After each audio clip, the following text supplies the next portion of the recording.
Hola, ¿cómo están? Bienvenidos al quinto episodio de Doble Check, un podcast de tecnología que en esta temporada viene de la mano con vida y futuro. En esta oportunidad, en esta semana, estoy recurriendo una vez más a una de estas grabaciones que hice hace varios meses atrás y que por A o B motivos no se pudieron publicar en su momento.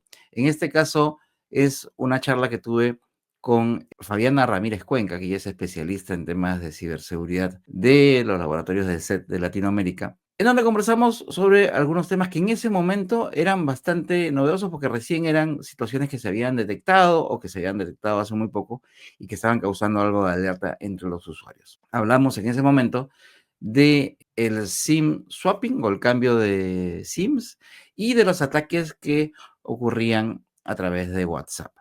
Conversamos sobre esos temas porque, obviamente, todo lo que tenga que ver con ataques directamente a partes del teléfono debe importarnos porque son, pues, nuevos espacios por donde los ciberdelincuentes quieren sacar provecho y, obviamente, perjudicarnos a nosotros.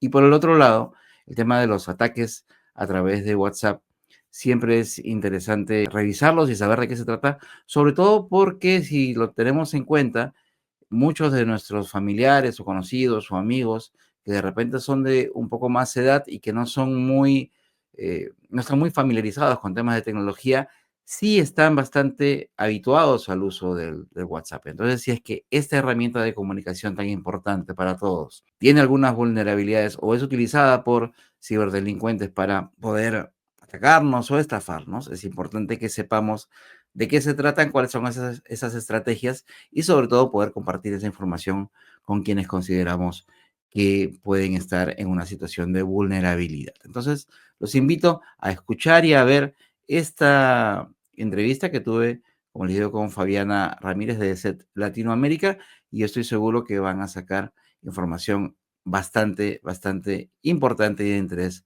para ustedes. Vamos a hablar un poco sobre seguridad informática. Y en esta ocasión tenemos como invitada a Fabiana Ramírez. Ella es especialista en seguridad informática del laboratorio de SET Latinoamérica y con ella vamos a conversar sobre un par de temas eh, que están dando vueltas en realidad a través de varios medios de comunicación y que yo creo que tienen que ser un poco más difundidos porque tienen que ver directamente con cosas con las que la gente está cada vez más involucrada y seguramente Fabiana nos va a dar, nos va a explicar un poquito más sobre estos temas y de repente también las claves para saber qué podemos hacer. ¿Cómo estás, Fabiana? Gracias por acompañarnos. Hola, gracias, ¿cómo estás? ¿Todo bien? Sí, gracias. Primero quería conversar contigo sobre una nueva vulneración de seguridad que se está haciendo más presente, que se llama eSIM o eSIM swapping, ¿no? Que es digamos que sin que uno sepa necesariamente de qué tiene que ver, sí probablemente ha escuchado el término eSIM, que tiene que ver con estas versiones virtuales de los chips o los SIMs que utilizamos, que utilizamos con nuestros teléfonos celulares, pero quería que nos expliques un poquito de qué trata esta amenaza del eSIM swapping.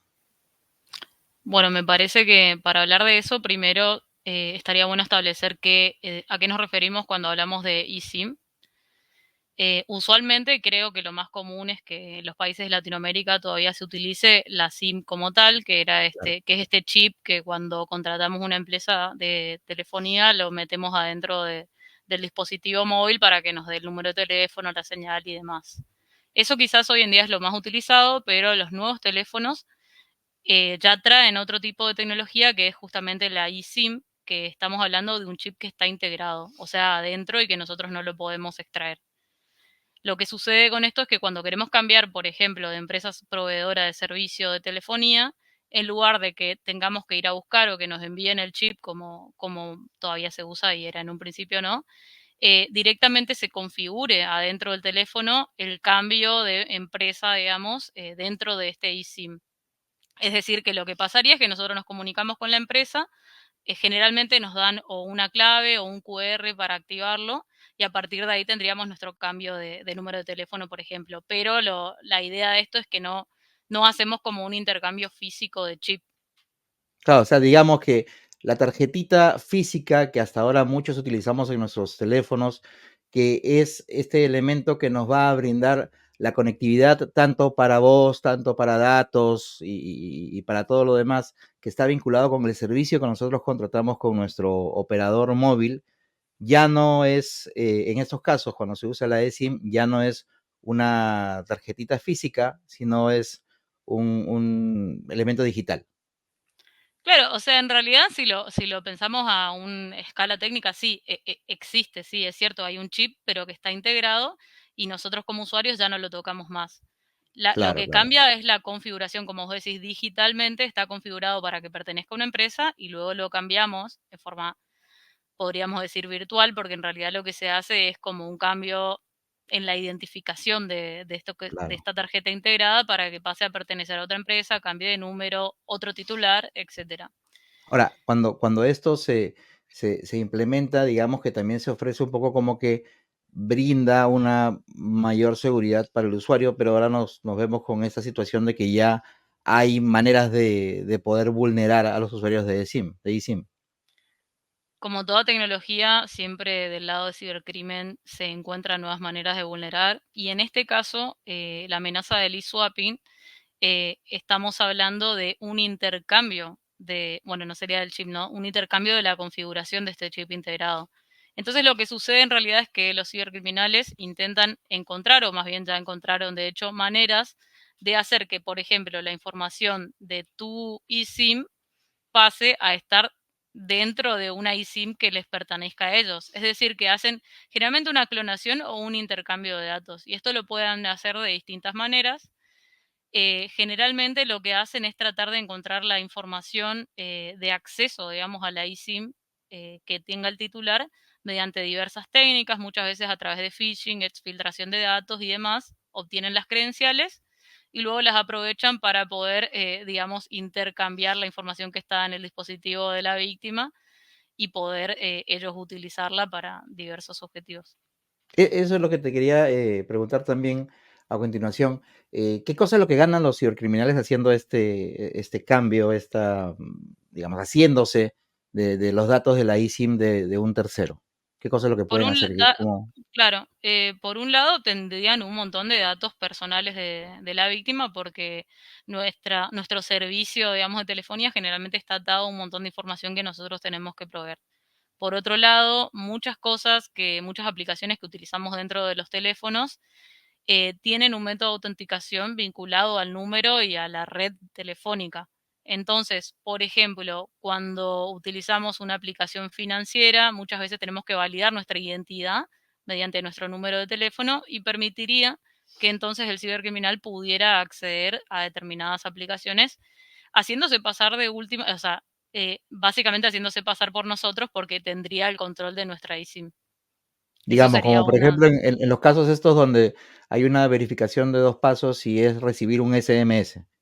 O sea, Claro, ellos lo podrían recibir. ese es el mejor ejemplo en realidad. Si yo tengo una verificación de 2 pasos, trata de acceder, suponte, a nuestro correo electrónico, le dice, bueno, le mando un código por SMS, listo, llega a la tarjeta, bueno, al celular que tenga esta copia de la eSIM de la víctima, y entonces el criminal puede utilizar este código para poder acceder a la aplicación. Por eso es que Claro. se recomienda, si bien se recomienda usar la autenticación en 2 pasos, se recomienda hoy en día no hacerlo por SMS justamente por el descubrimiento de esta amenaza. Claro.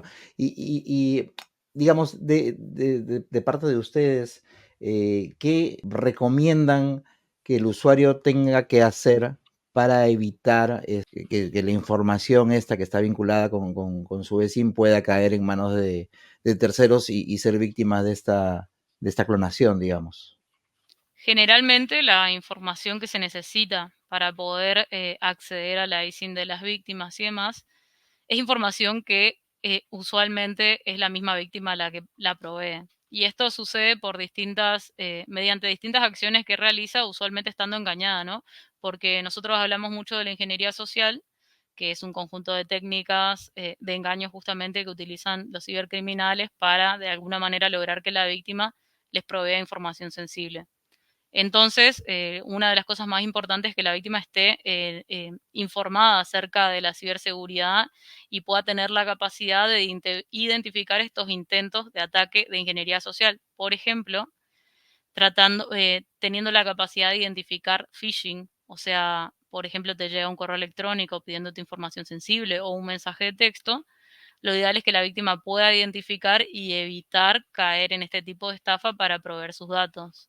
Otro de los consejos que también tenemos es que pueda contar siempre con soluciones de seguridad, antivirus, antimalware, etcétera, porque más allá de que la víctima no provea sus datos, si su dispositivo, por ejemplo, tanto la computadora como el celular, se ve infectado con algún tipo de software malicioso, este software podría extraer la información que necesita el cibercriminal para luego realizar el swapping. Ujú. Y eso que acabas de mencionar me parece muy interesante porque todavía hay gente que considera que el tema de estas soluciones de seguridad son exclusividad para las computadoras de escritorio o para las laptops, que no es necesario tener una de estas soluciones corriendo en nuestros teléfonos, porque la misma excusa de siempre, ¿no? Además, se van a hacer más lentos, no tengo mucha memoria, etcétera, etcétera. ¿Qué tan cierto, por lo que ustedes ven todos los días, qué tan cierto es eso o no? Bueno, hoy en día podríamos decir que en realidad es al revés, que quizás sea más importante tenerlo en los dispositivos móviles que en las computadoras. O sea, en los dos dispositivos utilizamos muchísima información. Y por ahí el riesgo que se corre guardando información en las computadoras es que las personas por ahí tienen una cierta tendencia a no actualizar el software y muchas veces ya se conocen muchos tipos de ataques que vulneran software antiguo. Con antiguos te hablo incluso del año pasado, no hace falta que sea de hace muchos años. Y entonces las computadoras que no están actualizadas están en constante riesgo. Generalmente las soluciones de seguridad lo que hacen por un lado es proteger como el sistema antivirus y por otro lado actualizar el software constantemente para que cada nueva actualización traiga, digamos, los parches, le decimos, que previenen de las nuevas amenazas. Lo mismo sucede en los dispositivos móviles, pero lo que está pasando hoy en día es que las personas utilizan muchísimo más el móvil para guardar información que la computadora. Quizás en la computadora se sientan a trabajar, pero todas sus aplicaciones bancarias, sus redes sociales y demás, todo está guardado en su celular. No, todos quieren llevarlo Entonces, consigo, ¿no? y aparte lo están usando todo el día. Y entonces lo que sucede es que si contamos con un dispositivo que no tiene ningún tipo de solución de seguridad, en realidad la información más sensible que tenemos es la que más expuesta está. Así que hay que tener, es un factor y quizás no es cierto, más bien no es cierto que el celular o el dispositivo se vuelve más lento, porque usualmente estas aplicaciones requieren muy poca capacidad, de hecho se construyen así a propósito, ¿no? Pero también trabajan no solamente digamos, detectando intrusiones, sino que también siempre tratan de optimizar los procesos. Así que no, al contrario de ser algo negativo para el funcionamiento de los teléfonos, es algo positivo. Entonces, digamos, para cerrar esta parte del eSIM swapping, la recomendación principal sería ser muy cuidadosos, tratar de no caer en estos engaños tipo de phishing y sobre todo tratar de tener un comportamiento muy seguro para que toda nuestra información sensible esté lo más protegida posible y que no, digamos, no la estemos compartiendo por todos lados, no estén Claro. en listas que puedan ser compartidas en sitios donde, bueno, no suelen ir los cibercriminales, etcétera, etcétera, ¿verdad? Sí, la idea siempre es un uso consciente de la tecnología, para lo cual, por un lado, tenemos que estar atentos, pero también está bueno que estemos informados de las nuevas técnicas. Por supuesto, no esperamos que un usuario común esté todo el tiempo leyendo sobre ataques, ¿no? Pero por lo menos informarse de las nuevas tendencias y algo que es muy útil para prevenir esto también es el hecho de siempre tratar de usar contraseñas seguras. Por ahí es un poco tedioso crear contraseñas un poco más complejas, pero puede evitar muchos problemas porque generalmente el acceso a los chips integrados, a nuestro usuario telefónico, está vinculado a un usuario y una contraseña, que si es una contraseña débil va a ser un poco más fácil poder, digamos, hackearla. Claro, claro. Y justamente por lo que mencionabas de esto de, digamos que también los cibercriminales están buscando por qué lado atacar a los usuarios y no solamente es utilizando estas nuevas tecnologías que en apariencia, o cuando salen, aparentan ser las más seguras, claro, hasta que logran cómo encontrarles la vuelta, pero también en las últimas semanas se ha venido conociendo un montón de información con respecto a varios tipos de ataques que están ocurriendo a través de WhatsApp, que es una aplicación, por lo menos para esta parte del mundo, que es súper utilizada, es no solamente una herramienta de comunicación regular, sino incluso hasta una herramienta de trabajo para muchas personas incluso hasta eh, distribuyen o intercambian, digamos, datos o información muy importante para sus negocios, para todo lo que hacen. Cuéntanos un poco cuáles son las amenazas más recientes que se están detectando a través de WhatsApp o entre los usuarios de WhatsApp. Justamente en estos últimos meses, desde enero más o menos, desde SET estuvimos detectando muchísimas amenazas. De hecho, la mayoría de nosotros estuvo haciendo publicaciones al respecto. Ejemplificativamente te voy a contar un caso que me pasó a mí y lo aproveché para hacer una investigación el mes pasado. Lo que pasó fue que me llegó un mensaje de WhatsApp a cualquier hora de la noche, te hablo como a las 12 de la noche, un horario un poco extraño para que se comuniquen con uno. Y el número de teléfono, de hecho, era de Buenos Aires, que es donde yo vivo, y tenía de foto de perfil la imagen de una mujer súper arreglada, digamos. Bueno, como toda producida, pintada, peinada, etcétera. Hasta te diría que estaba editada. La cuestión es que esta persona me habla y me dice que eh, me ofrece un trabajo en una supuesta empresa de nombre Shopee, que luego la busqué y es una empresa conocida, bueno, no tan conocida quizás en Latinoamérica, pero es una empresa conocida de Estados Unidos, Pues digamos, que es una empresa que existe, existe, ¿no? y Shopee existe. Y es una empresa que lo que hace es un estilo Amazon, así, es una empresa de e-commerce. Quizás no es tan grande, pero es conocida y hoy en día está creciendo bastante. Lo que hacen es proponerte supuestamente un trabajo para esta empresa y cuando yo le decidí seguirle la corriente, por supuesto, para poder hacerle la investigación y le pregunté, bueno, cómo me sumaba al proyecto y te ofrecen sumas de dinero muy altas para el supuesto trabajo que tenés que hacer. En mi caso, acá en Argentina, bueno, obviamente utilizamos el peso, me ofrecían más o menos 200.000 pesos, entre 200.000 creo y 300.000 pesos por día, siendo que un salario en Argentina, eso sería un cuarto o un medio de muchos salarios, o sea, es un valor Claro, claro. enorme para lo que uno podría ganar, siendo Súper que el trabajo, atractivo por ese lado, ¿no? sí, increíblemente atractivo. Y el trabajo era relativamente sencillo, me decían, bueno, vos tenés que, primero me mandaban a registrarme a una página, me daban un link con una página que estaba, si vos veías el aspecto de la página ya te dabas cuenta de que era una estafa, ¿no? Primero porque no era la página oficial, el dominio era un dominio básicamente desconocido, y luego el aspecto de la página dejaba mucho que desear porque era obvio que no estaba hecho por un desarrollador que quizás se haya esforzado en hacer el aspecto de la página.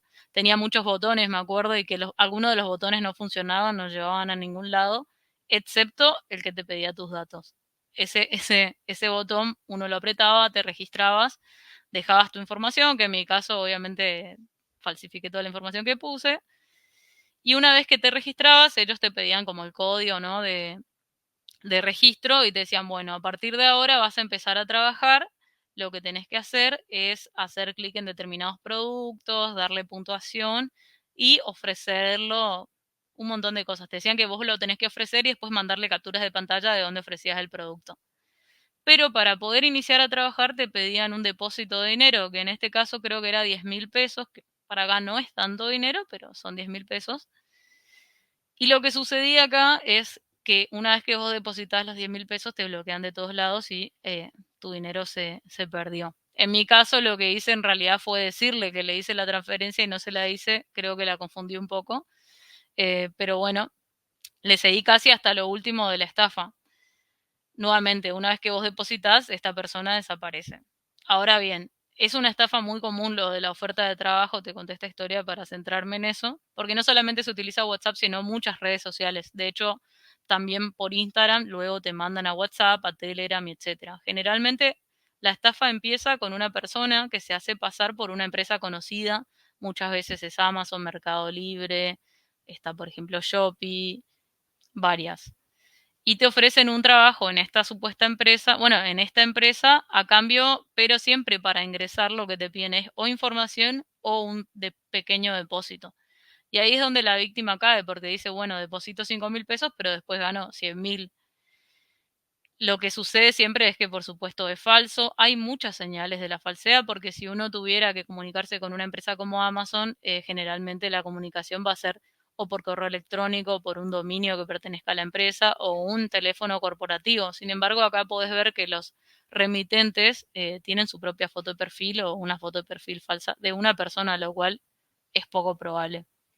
Quizás las señales son muchas, pero creo que también esto, utilizan técnicas de ingeniería social y más que nada te diría que en nuestros países se aprovechan un poco de la necesidad de trabajo que la gente tiene. Esto confirma un poco lo que realmente sucede, porque las personas de a pie normalmente dicen, no, pero yo no, yo como, si yo soy una persona común y silvestre, yo cómo voy a ser objeto de estos ciberdelincuentes, qué sé yo, pero al final, claro, o sea, ellos con robarte un poquitito de plata y hacerlo a mucha gente ya van acumulando más dinero, entonces no es que necesites ser tú una persona muy importante, muy influente o muy reconocida para ser objeto de los cibercriminales, ¿no? O sea, en realidad cualquier persona puede caer y por eso es que seguimos viendo mensajes y estafas por todas las vías, como tú dices, no solamente WhatsApp, incluso hasta SMS o correos, que a veces son estafas muy antiguas y uno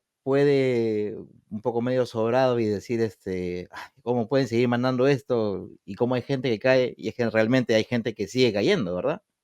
Por un lado, te diría que hay bastante desconocimiento sobre esto. Quizás, bueno, vos que estás en los medios estás más informado, pero hay mucha gente que esta información no le llega o quizás no tiene esta creencia de decir, bueno, a mí, ¿por qué me van a querer estafar a mí que tengo poco dinero? Supongamos, ¿no? Decir, ¿quién quiere apuntarme a mí como un blanco? Pero en realidad estos podríamos decir que son ciberdelincuentes de baja, de baja escala, ¿no? Porque De no es que poca apuntan monta. a sí, sí. Es mucho más fácil para ellos llevar adelante este tipo de estafas porque apuntan, no sé, a 1.000 personas con la misma estafa y recolectan poquito dinero, pero que sumando por 1.000 es no muchísimo, pero es suficiente como para manejar cierta plata semana a semana. O sea, y también el peligro es menor, porque si uno ataca a una empresa, por ejemplo, es mucho más probable que la empresa se encargue de encontrar quién es el responsable o el gobierno incluso. Sin embargo, una persona, un particular, cualquier trabajador en su día a día, y es poco probable que vaya a la policía a denunciar que le robaron 10.000 pesos y mucho menos probable que se inicie un proceso de investigación por ese monto. Entonces, quizás es una de las estafas más comunes, más tontas, pero es quizás de la que más existe. Y en ese caso, en realidad, la recomendación terminaría siendo más o menos la misma que en el caso anterior, o sea, dudar mucho, y desconfiar de remitentes que no sean conocidos, ¿no? Y no dar información sensible, ¿cierto? Casi siempre, o te diría el 90% de las veces, los ataques de todo tipo, incluso a empresas y a gobiernos, inician por lo que nosotros decimos que es el blanco más débil, que es el usuario final. En el caso de las empresas, los empleados, en el caso de la vida cotidiana, nosotros. Y eso sucede por la desinformación y el descuido. Quizás incluso las víctimas conocen y saben que no tienen que hacer clic en un link desconocido o descargar un archivo que no saben de dónde viene, etcétera, pero bueno, por descuido, por apuro, etcétera, se termina cayendo. Sí, la recomendación siempre va a ser tratar de, antes de actuar, prestar un poco de atención de cuál es el contenido del mensaje, quién es el remitente, y también tratar de contextualizar por qué recibimos ese mensaje, porque muchas veces el mensaje te ofrece un premio enorme o mucho dinero. también ser conscientes de que nada que sea muy bueno probablemente sea cierto o muy malo tampoco. Ha habido casos en los cuales a las víctimas les llegan mensajes haciéndose pasar por juzgados, diciéndole, usted tiene una deuda, usted tiene una causa abierta. Y uno, si piensa un poquito antes, va a decir, ¿por qué tendría yo una causa abierta? O saber qué deuda puedo llegar a tener.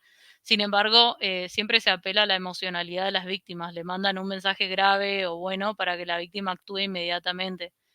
El mejor consejo siempre va a ser eso, parar un poco y tratar de leer lo que estamos recibiendo para ver si avanzar con lo que nos indica o no. Pero siendo que siempre podemos ser víctimas porque todos podemos descuidarnos, está bueno esto de implementar en nuestros dispositivos siempre estas software dedicados a la ciberseguridad y demás para que si nosotros sin querer o sea, dejamos pasar a, digamos, al ciberdelincuente a nuestros dispositivos, este tipo de software pueda detener los ataques. Claro, porque la idea al final es que las dos cosas se complementen, ¿no? Tener un buen sistema de seguridad en nuestros dispositivos, pero que se complemente con buenas costumbres de seguridad cibernética por parte del usuario. Y de esa manera, digamos, las dos partes puedan funcionar y ofrecer una seguridad más completa en la experiencia de estar en línea, de hacer transacciones, etcétera, etcétera. Una última cosita, nomás Fabiana, para no quitarte más tiempo, solamente quisiera que le recuerdes a las personas que están viendo, que están escuchando esto, por qué es importante, uno, contar con algún software de seguridad instalado en nuestros dispositivos. Dos, porque es importante que sea oficial, que sea legal, que no sea pirata. eh, y por qué en realidad en lugar de un gasto tiene que verse esto como una inversión. Bueno, primero en respuesta al por qué tenemos que contar con eso, básicamente sería porque ninguno de nosotros, creo, ni siquiera los que somos especialistas en el tema, estamos constantemente controlando todo lo que sea la parte de software de nuestros dispositivos, ni pendientes de qué pasa con nuestra cuenta bancaria, ni nada. O sea, es primero no tendríamos tiempo de hacerlo y es muy poco probable que además querramos. Contar con una herramienta de software que pueda detectar intrusiones va a permitir que nosotros sin mucho esfuerzo podamos evitar ser blanco de ataques. Generalmente las herramientas se van actualizando día a día para afrontar las nuevas vulnerabilidades descubiertas y seguramente nos va a evitar muchos problemas porque funciona de forma automática. La verdad que siempre está bueno, como decís, invertir en esto y es por eso que se debe considerar una inversión porque quizás hay una visión de decir, bueno, ¿para qué voy a gastar en esto? Justamente por eso de que quién me va a atacar a mí. Pero podemos perder poco dinero, podemos una vez perder una contraseña, que se filtra algún dato nuestro que se utilice incluso para engañar a otro.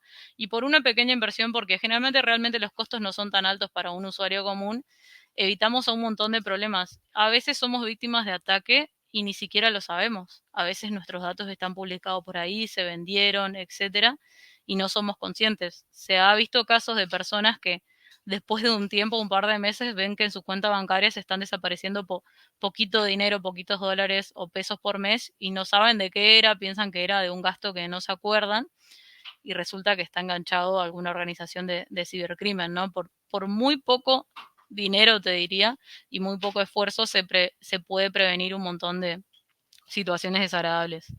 Y por otro lado, en cuanto a la cuestión de si es pirata o legítimo, primero el software legítimo cuenta con un montón de políticas de seguridad que un software pirata no nos puede proveer. Es cierto que siempre va a haber versiones quizás o viejas o falsas, pero cuando entramos en el área de descargar software pirata o de sitios no autorizados, donde no tengamos una certeza de dónde proviene, en realidad muchas veces estas aplicaciones incluso se hacen pasar por aplicaciones legítimas y al contrario, en lugar de ayudarnos, nos traen dentro algún tipo de malware o algún tipo de configuración que luego nos perjudique. Si Dejan sus descargamos algo regalitos. pirata no tenemos ninguna constancia de que eso no pueda pasar, por lo cual no se recomienda realmente. Claro, y eso sin contar que normalmente si contratamos o digamos, tenemos algún programa de estos legales de pago, etcétera, etcétera, de seguridad, tenemos también la confianza de que periódicamente vamos a estar recibiendo actualizaciones de las firmas y de las bases de datos que nos van a mantener siempre seguros, por lo menos durante el tiempo que dure la licencia activa, ¿verdad? Claro, eso además de que también se va a contar con el servicio técnico. Si pasa algo y nosotros tenemos un incidente a pesar de contar con el sistema, podemos comunicarnos con la empresa y que nos den la asistencia, cosa que o que nos expliquen qué pasó y demás. Pero si tenemos un software pirata, no tenemos a nadie con quien comunicarnos, evidentemente. Claro, claro, y normalmente cuando uno compra cualquier cosa, lo primero que se preocupa es si hay servicio técnico. En este caso, al tener un software legal, tenemos el servicio técnico también a la mano, ¿no? Sí, además que considerando que es un tema que por ahí el usuario común no comprende tanto, está bueno contar con el servicio técnico porque hasta a veces a la gente le aparece, no sé, un banner en sus dispositivos que dice alerta, pasó tal cosa, y bueno, uno puede comunicarse y decir qué es esta alerta, aunque sea algo insignificante. Perfecto. Oye, Fabiana, muchísimas gracias por acompañarnos y gracias por compartir sobre todo esta información tan importante para mantener nuestra seguridad en línea. Bueno, muchas gracias.